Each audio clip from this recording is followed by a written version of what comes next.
My name is Jamie, and I'm 14. I've been wanting to tell this story for what feels like forever. It's a long one, so bear with me. I know it sounds like something out of a bad movie, but I swear on everything I hold dear, I wish it were a lie. This thing, it's ripped my family to shreds. And I'm not supposed to talk about it, see? Mom and Dad, they want to bury it, pretend it never happened. So I'm borrowing Steve's Reddit account. He is a friend. Mom and Dad, they both had previous lives, other halves that didn't work out. Dad split from Lucy's mom. Lucy's my half-sister. She's 25 now. Mom, she lost her first husband, my older brother, Caleb's dad, in a car wreck. She was a single mom with Caleb, who's 23 now. They met at some beach thing, traded numbers, and the rest, as they say, is history. 2 years later, they were married. I was the product of that union, and it's been a train wreck ever since. It all started when I was 8. Caleb was 17, and Lucy was 19. He was in his junior year of high school, and Lucy worked at the local grocery store. While Mom, Dad, and Lucy were at work or whatever, I was usually with Caleb. Sounds weird, right? Most older brothers can't stand their little siblings. But Caleb was different. He was my world. I loved him with everything I had, and I knew he loved me just as fiercely. He always looked out for me, played with me, helped me with my homework, even took the blame when I did something stupid. He was my shield. Then, one day, everything shattered. We were leaving school, waiting out front for Caleb to pick me up. Our schools were close, so he always walked over to get me. I'd wait, swinging my legs, watching the other kids get picked up, feeling that little spark of joy when I'd see him coming down the sidewalk. But this time, he didn't come. 4 o'clock rolled around, then 4:15. Panic started to bubble in my stomach. Finally, Lucy showed up instead. I asked her where Caleb was, but she just ignored me. She wouldn't meet my eyes. The whole ride home was silent and tense. When we pulled up to the house, I knew something was terribly wrong. Even before we opened the front door, I could hear it, the sound of things breaking, shattering, followed by Mom and Dad's voices, screaming like banshees. The scene inside. I wish I could unsee it. Caleb was crumpled on the floor, trying to shield his face. Dad was kicking him, throwing whatever he could get his hands on. Plates, books, lamps, and Mom was standing over him, screaming the most vile, hateful things I'd ever heard. I froze. I couldn't move. Lucy grabbed me, pulling me behind her, pushing me upstairs to my room. "Stay here," she hissed, her voice tight with fear. "Don't come out until I say so." I stayed there, huddled on my bed, listening to the chaos unfolding downstairs. The shouting, the crashing, the awful, guttural sounds of someone being hurt. I was terrified. I'd never seen my family like that. And I can honestly say, to this day, that I'm still afraid of them, no matter how old I get. Then, suddenly, sirens. I peeked out the window. 2 cop cars, lights flashing, parked in front of the house. Officers piled out, heading for our door. A few minutes later, more shouting, louder this time, and then a voice booming, "You're under arrest!" I watched, paralyzed, as Dad and Mom were dragged out of the house, kicking and screaming. Even in handcuffs, they were spewing venom at Caleb. Mom called him a worthless piece of garbage who deserved everything he got. Dad just kept screaming, "You ruined us! You ruined our lives." After they were shoved into the back of the squad car and driven away, I finally crept downstairs. What I saw, it's burned into my memory. Lucy was on the floor, cradling Caleb in her arms. He was covered in blood, bruises already blooming on his skin. His face, it was barely recognizable. Everything after that is a blur. I remember being in an ambulance, the flashing lights, the frantic voices of the paramedics. Then the sterile smell of the hospital, the endless waiting. It felt like a nightmare, a bad dream that I couldn't wake up from. Lucy agrees. She says it was the worst day of her life. 3 days. That's how long Mom and Dad stayed in jail. Assault and attempted murder, that's what they were charged with. Lucy took time off work to look after me, to try and piece our lives back together. Finally, I found the courage to ask her what had happened. What could possibly make Mom and Dad do that to Caleb? Lucy, bless her heart, she always treated me like I was older than I was. She didn't sugarcoat anything. She told me the truth.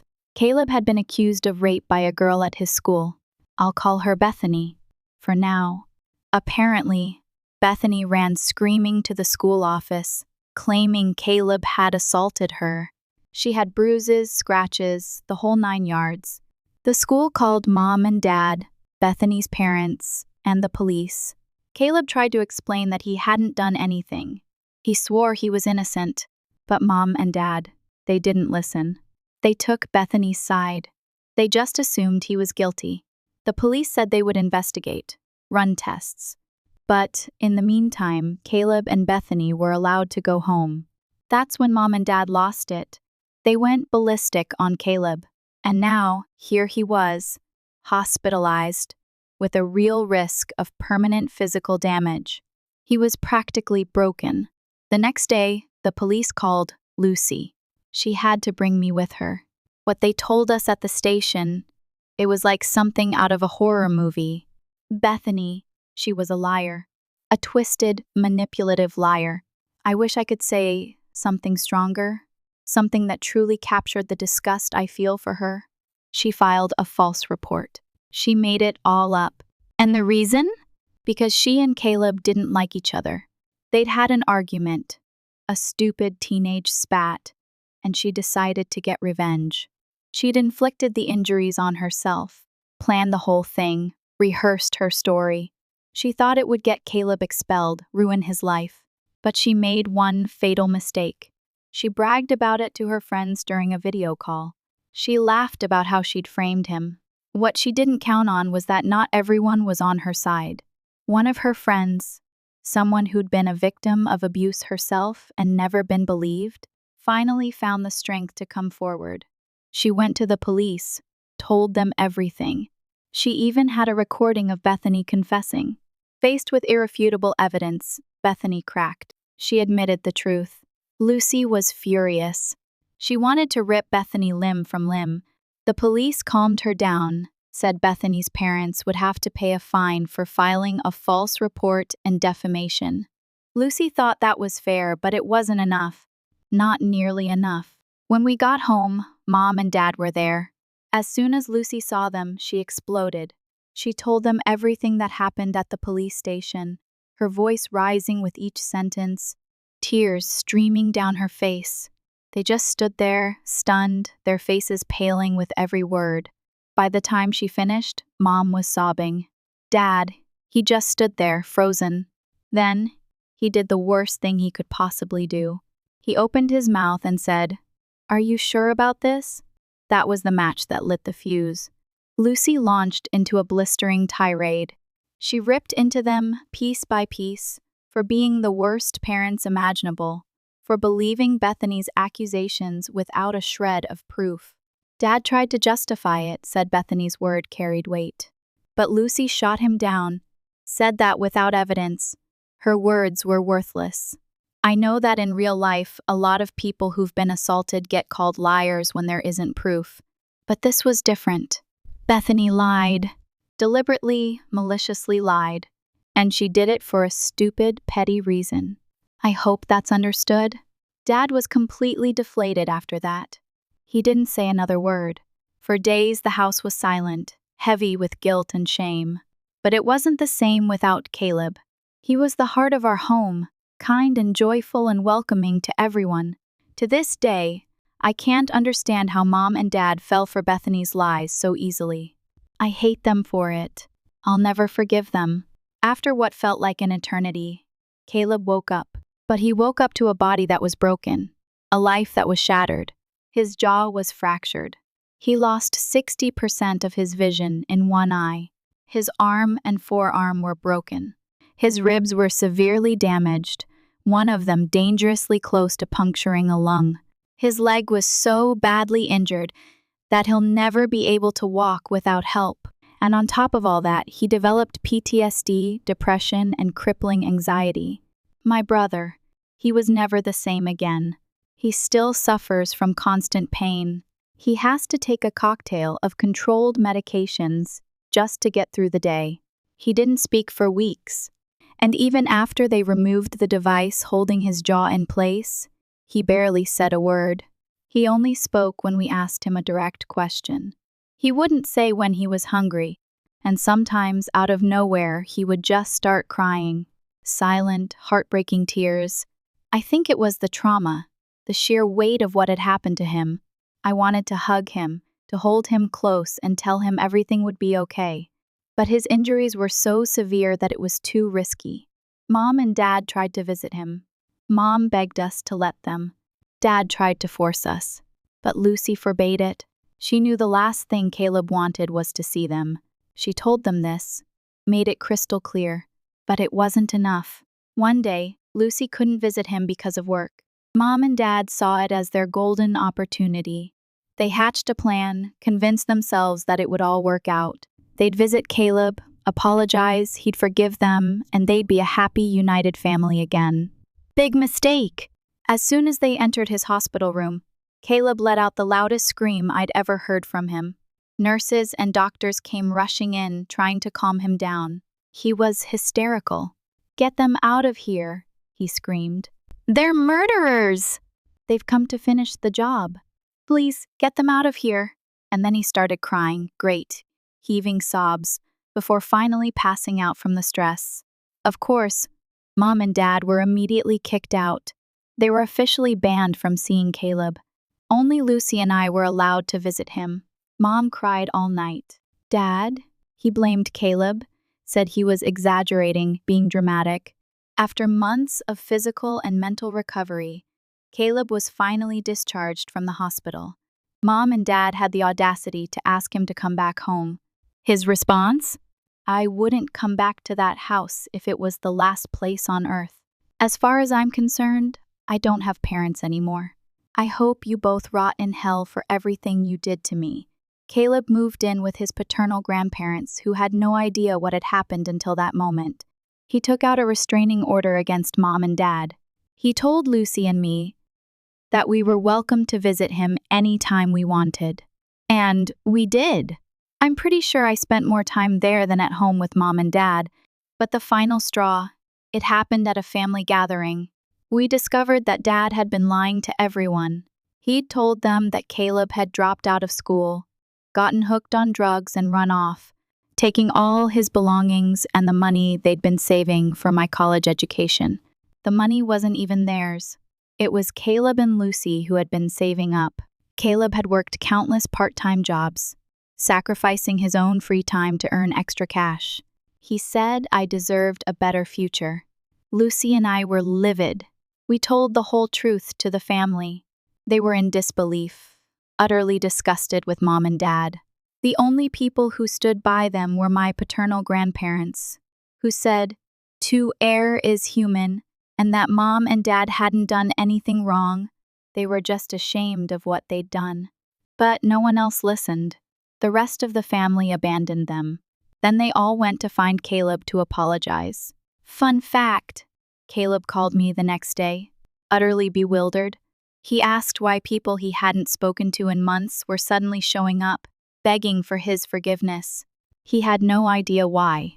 A year after the incident, Bethany's parents showed up at our door. They asked if Caleb was home. When we said no, they apologized for what had happened and left. Later, though, I found out that what they really wanted was to pay Caleb compensation. They offered him all the money they'd been saving for Bethany's college education and a car. Caleb thanked them, but he said he would never forgive Bethany. If she ever showed her face in front of him, he'd tell her exactly what he thought of her. Bethany's parents accepted this and left. Currently, Caleb is doing much better, but he's not healed. He still has nightmares about that day. They trigger anxiety attacks, and someone has to be there to calm him down. I want to be that someone. I want to help my brother. so I decided to move in with him. First, I talked to Caleb. He was hesitant at first, but he agreed. He spoke with his grandparents, and they agreed too. Then, I spoke with Lucy. She thought it was a great idea, but when I talked to Mom and Dad, it was a disaster. Mom burst into tears. Dad was desperate, saying that everyone had already abandoned them, and now their youngest child was leaving too. I snapped. I told him that they'd already lost me that afternoon, that they would never have me back. Dad, a 50-year-old man who always said that crying was for the weak, started sobbing like a baby. He said he'd already lost everything and didn't want to lose me too. I couldn't handle it. I left the house and went to a friend's place to vent. My friend started scolding me, saying that I shouldn't abandon my parents like that. But his older brother, Steve, the owner of this Reddit account, told him that he didn't know anything and should keep quiet. Steve said his brother had a weak mind. He told me to get more opinions from people. He introduced me to Reddit and asked me to post my story here. I had to run away from home. Mom and Dad forbade me from leaving. I waited until they both went shopping together. They never took me with them, thinking I'd just ask them to buy a bunch of things. Surprise! I planned to take only the basics in a backpack, plus some snacks to make it seem normal. As soon as we got to the store, I asked to go to the bathroom. Luckily, they were so obsessed with the rising food prices that Dad just told me to go and come back soon. Plot twist. I never went back. I ran out of the store as fast as I could and took the nearest bus to Caleb's grandparents' house. When I arrived, it was Caleb's grandmother who greeted me. She told me to settle in while Caleb and his grandfather got home. When they arrived, I told them everything that had happened. Caleb's reaction wasn't what I expected. He said I was irresponsible for running away and that it was dangerous because something could have happened. It may seem like he was angry, but I like it when he scolds me. It shows that he cares, unlike Mom and Dad, who didn't even notice when I disappeared for 3 days. I gladly accepted the scolding and asked if I could stay. You'd just come back here, even if I sent you back to their house, so you might as well stay, he said. I was so happy. I hugged him. His grandparents were also happy with my brother's decision. But my joy faded when he said he'd have to notify my parents. I protested because I knew they'd come for me. But Caleb said, they're aggressive, but they're not idiots. If we don't tell them, they might call the police and say I kidnapped you and I'm keeping you captive. I called Mom. She barely answered before she started yelling at me, asking where I was. When I said where I was, she got even angrier and started shouting in a strange language so that everyone around her could hear. I could have stayed there listening to them scream at me, but I hung up when I saw that Caleb was uncomfortable with the shouting. After the assault, he'd become sensitive to loud voices. I cursed Mom and Dad for what they'd done to him. I got angry and told them they could come get me by force. But Caleb said, they're aggressive, but not idiots. I have a protection order against them. And if they come near, we'll call the police. How wrong he was. An hour and a half later, they were banging on the front door, cursing and shouting at Caleb. Caleb's grandparents told them to leave or they'd call the police, which only made them angrier. They kept banging on the door. I wanted to go downstairs and tell them to leave, but Caleb needed me. I had to hold him back because he wanted to confront them. He had so much pent-up anger toward them. He even once said that he wanted to kill them, slowly and painfully. I agree with that, but I don't think he should dirty his hands with them. Then they broke down the door and started destroying the house, looking for me. I decided to go downstairs to throw them out. I was telling my brother to calm down so I could go down and keep him safe. Then Mom let out a scream, the loudest I'd ever heard from her. Dad fell silent. After convincing Caleb to stay in the room, I went downstairs. The scene couldn't have been more heartbreaking. Dad was curled up and trembling on the floor, while Mom was over him, crying and calling out to him in vain. I looked at Caleb's grandparents and saw that his grandfather was holding a taser. I think we all know what happened, right? When Mom saw me, she started screaming, "Do you see what they did to your father? Call the police! They must be arrested." I responded by saying that if I called the police, the one who would be arrested would be Dad for violating the restraining order. But she ignored me and kept screaming that we should call an ambulance for her husband. We ignored her and told her that as soon as Dad recovered, they should leave and never come back. When Dad came back to his senses, he was strangely silent, completely defeated. Suddenly, Caleb came downstairs, cane in hand, furious. Mom immediately attacked him, leading to this beautiful dialogue, an angry mother versus a furious brother. She started blaming him for everything, saying that he was the reason all our relatives had abandoned her, that her children had turned their backs on her. Then she started playing the victim, saying that she was just an innocent woman who went to church every Sunday, a good person who didn't deserve to go through this. I don't know what she meant by that. Nobody would feel bad for her just because of that. Caleb remained silent during her meltdown, but then she crossed every line. She said he should apologize to them for destroying their lives and tell the whole family that he'd forgiven them. That was the limit. Caleb, enraged, slapped her so hard that she fell to the floor. My mother started screaming again, but Caleb told her to shut up or he'd break her teeth with the base of his cane. Then he let out everything he'd been holding back for all those years, about how miserable they were, how they dug their own graves, and how they didn't deserve anyone around them. He added that when they died, he'd piss on their coffins. My mother got even angrier and got up to hit Caleb, but I pushed her against the wall. She started yelling at me too, telling me I'd go to hell for abandoning her, calling me a disgusting FT who was going to burn in hell. Fun fact, I'm bisexual, and I made the mistake of telling my parents. Surprisingly, Dad accepted it, but Mom was really furious, saying I'd go to hell and forbidding me from being bisexual. She even introduced me to her church friends, which was unpleasant and made the girls uncomfortable. The funny thing is that when I told Caleb, he just said, "So, will you give me a nephew? We'll be fine." Caleb started kicking Mom and Dad out and demanding that they pay for the damages they'd caused to the house, or else we'd press charges. My mother started laughing, saying that I wouldn't have the guts to report my own mother. I replied that if there was one thing I had, it was guts, and that I'd enjoy seeing my mother arrested again. My mother tried to make a bunch of excuses, claiming we didn't have any proof. But Caleb pointed out that they themselves were proof that they'd been there, plus fingerprints, security cameras, and video evidence of the incident.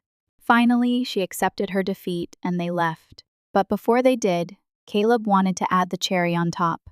As my mother was getting into the car, Caleb shouted, "Hey, I wish you had died instead of my father." In response, she flipped him off and got in the car screaming, which made Caleb laugh. That victorious laugh he gives after a long game of his favorite video game. Yes, it was that laugh. Shortly after, Lucy called us, saying that Mom had called her, claiming that she'd been attacked by Caleb and that she needed to take me back home to fix me. Lucy said she was very proud of me for standing up to our parents and that Caleb should have broken the cane over their heads. Now I'm living with Caleb, just as I always wanted, and it's been wonderful. He wants custody of me at all costs and is threatening Mom and Dad to get it, whether by legal means or otherwise. My mother said she wouldn't leave me with an abuser. I think she believes that the fact that I'm bisexual is because Caleb abused me. Ridiculous, right? I think now it's just a matter of waiting for her to give in. I believe everything will turn out fine. Before he went to sleep, Caleb was wondering what life would have been like if his father were alive. I told him that maybe his life would have been a little better. But he responded, maybe, maybe not. If he hadn't died, maybe I wouldn't have suffered the assault. But then I wouldn't have my two angels in my life. Then he kissed me on the forehead. I have to admit that was so sweet. I hugged him. I love him so much, and I know we'll protect each other at all costs. Thank you so much to everyone who supported me. I hope no one ever has to suffer what we went through. To those who think our story is fake, believe me, I wish it were. I wish we were a good family that cared for and protected each other no matter what. But no, that can only happen in my dreams. Well, I wouldn't be here just to say we're fine. So let's get to the story. We were having a quiet afternoon when there was a knock at the door, which had already been repaired by a friend of Caleb's grandfather. I went to open it and I was very surprised to see Dad there. I immediately told him to leave, but he said he just wanted to talk and didn't want to cause trouble. I told him to go to hell and that we'd only talk in court. However, Dad insisted, and Caleb's grandparents threatened to call the police. But to our surprise, Caleb said we should let him in. We questioned him, but he just said that Dad was a stubborn idiot and wouldn't leave easily, so it was better to let him in and get it over with. So we let him in, but we were prepared in case he got aggressive, which he didn't. Caleb sat at the kitchen table. We all stayed in the kitchen for safety, and Caleb's grandmother was recording to have even more proof that Dad had violated the restraining order. The conversation went like this. Caleb, it's very brave of you to come back here after everything you've done. Dad, I'm sorry. I swear I'll pay for all the damage. Caleb, pay?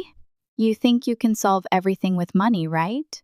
But I'm not talking about material things. Those can be replaced.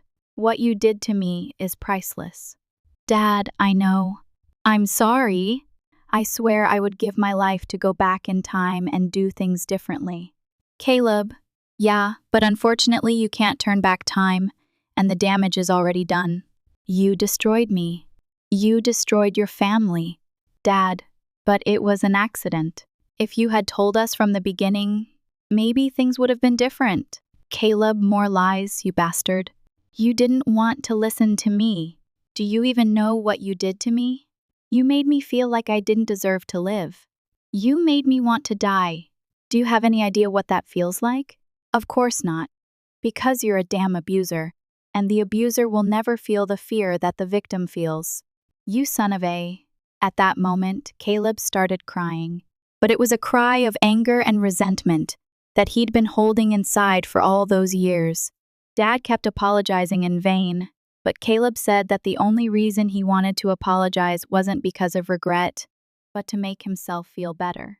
However, Dad continued apologizing so much that Caleb gave him an ultimatum right then and there, even though he was close to having another anxiety attack. Caleb, you want forgiveness? Then here's what we're going to do. You're going to give me custody of Jamie. You're going to pay for his support, and you're never going to try to come near me, him, or any of us ever again. Or I guarantee I will make your life a living hell. Dad agreed instantly. I'll tell you this, I don't feel sorry for my father, but I had never seen him so defeated before. I think the shock of his actions finally hit him hard. But I don't feel sorry for him. He deserves it. He deserves to feel the misery he caused our family. Shortly after all of this, he left, saying he'd try to convince Mom to give up custody of me. He also asked for my forgiveness, but I simply ignored him. The exact moment he walked out the door, Caleb collapsed. I think his courage faded right then. He started crying, fell to his knees, hyperventilating and sweating cold. We took him to his room so he could lie down. We gave him his anxiety medication, but nothing seemed to help. I called Lucy and told her everything that had happened. She came immediately, and we all stayed in the room, trying to calm him down. Lucy kept saying that Caleb at that moment was one of the bravest people we knew. No matter how scared he was strong enough to stay in the same room as our father, his abuser. After many hours, Caleb finally calmed down and managed to sleep. So, just in case, Lucy and I slept with him because he might have a lot of nightmares after that. Of course, things couldn't just end there. Mom called us hours later, asking what the hell Caleb had done to her husband, accusing my brother of having bewitched her sweet husband, and saying that now he wanted to give him everything. Lucy simply told her to go to hell and said that at least one of them had come to their senses. Well, once again, I hope everything goes well, and that Mom finally comes to her senses and does the right thing. Thank you all so much for your support. And thank you, Steve, the owner of this account, who has always been there for me since I first told my story. Well, I'm leaving now. I'll send any updates. See you later. Mom refused to give up my custody in any way. Dad threatened her in every possible way, but she didn't care. She said she'd never give up on me and would do anything to get me back. So, since she wouldn't give in, we resorted to psychological pressure. We informed our entire family about what was at stake and how Caleb wanted custody of me. Our family understood and went straight after Mom, saying that the very least she and Dad could do was make up for the past. However, Mom blocked all of our relatives, claiming that Caleb had bewitched them. Typical reason is seen as witchcraft, but Mom proved to be a completely irrational and out-of-control person. A week after I moved out, she called me with that arrogant Karen tone, saying, "You have two options, either you come home without complaining and we forget all about this, or you stay there, and that plague will suffer the consequences." I didn't let her intimidate me and answered that my brother had a name, one she herself had given him, and that he would never go back to that house, not even dead. Then she hung up. I was afraid she'd do something bad to Caleb, so I called him to warn him. He told me not to worry and that anyone would let me know if something happened. And then it happened. The police knocked on our neighbor's door, a lovely elderly lady, actually. The police had received a report of child abuse at the house, and since they saw it was false, they left. I quickly realized what had happened. Mom had called the police, but she was so deep in her madness that she got the address wrong, which made the police go to the wrong house. Since we knew it was her, hours later she called me, saying she could withdraw the report if I went back home without complaining. Of course, I told her to go to hell and hung up. Caleb apologized to the neighbor for what had happened and then decided that since Mom wanted to play dirty, we'd play dirty too. We used our last weapon, our maternal grandmother, the only person we knew Mom hated more than Caleb. It was difficult to find her contact because, unfortunately, our grandmother simply hates me and Lucy for the simple fact that we're our father's children.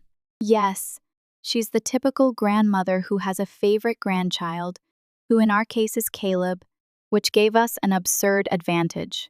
After literally tracking down her number and address, we finally found her. Caleb called her and told her everything, literally everything, from the abuse to our current problem. He then asked if she could help him, and my grandmother's only response was that she'd be here as soon as possible. And believe me, an hour and a half later, she arrived in our city. That was good, because Caleb only asked her to put Mom on the phone, and she agreed to the deal. She accepted and went straight to my parents' house for a surprise visit. Mom absolutely hates that, and she called Lucy and me, asking if Caleb had anything to do with it. We just ignored her. It was actually kind of funny. Our grandmother was deliberately driving our parents crazy, and they couldn't do anything about it. I know Mom is greedy, and my grandmother owns a good amount of land that, if sold, could support someone for a long time. That's right. Besides being idiots, stupid, and outright psychopaths, my parents are also greedy. I think Caleb must have been born into the wrong family, because it just seems impossible. After 2 weeks of tormenting our parents, Mom finally asked when she was leaving. She replied that she'd only leave when Mom finally gave up custody of me. Mom refused and started trying to make our grandmother leave instead. Then my grandmother played her final card. Either Mom gave up custody of me, or she'd be completely removed from her will. Child or money? Guess which one won? We went to court, and believe me, if looks could kill, Mom and Dad would already be buried. The judge reviewed the entire history of what had happened and was outraged, wondering how Mom and Dad had escaped justice so easily. Well, in my opinion, unfortunately, in this world, money is worth more than someone's crimes. Dad even hid his face, but Mom sat there confident, thinking she had done nothing wrong.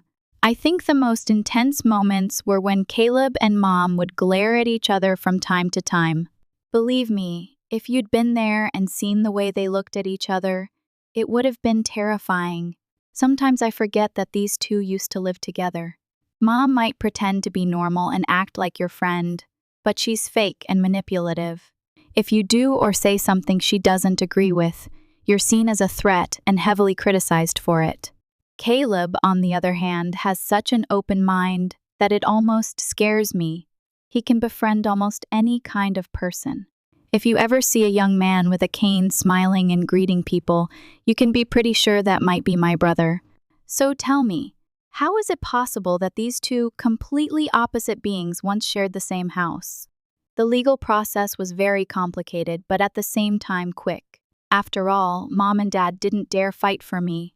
Our lawyer made a deal in which I'd stay with Caleb, and Mom and Dad would have to pay very generous child support. Mom questioned why they had to pay child support if I was now Caleb's responsibility, but both Dad and our grandmother told her to shut up and accept the deal.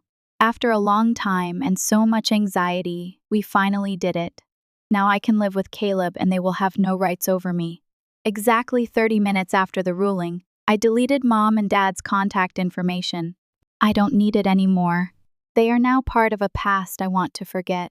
But that's not all. Before leaving, our grandmother made a revelation. Mom was never in the will this whole time. Our grandmother removed her right after she married Dad. It was actually funny. She literally traded everything for something she will never have. The only person in her will is Caleb, and she has no idea how good that is from my perspective. Caleb got everything he wanted and deserved. I don't know whether to call it divine justice or something else. But yes, he deserved it, and we couldn't be happier for him. Thank you to everyone on Reddit and to the owner of this account. I'm happy you all helped and advised me during this horrible chapter of my life. And now it has ended with a happy ending. I hope I never have to come back here, unless it's absolutely necessary.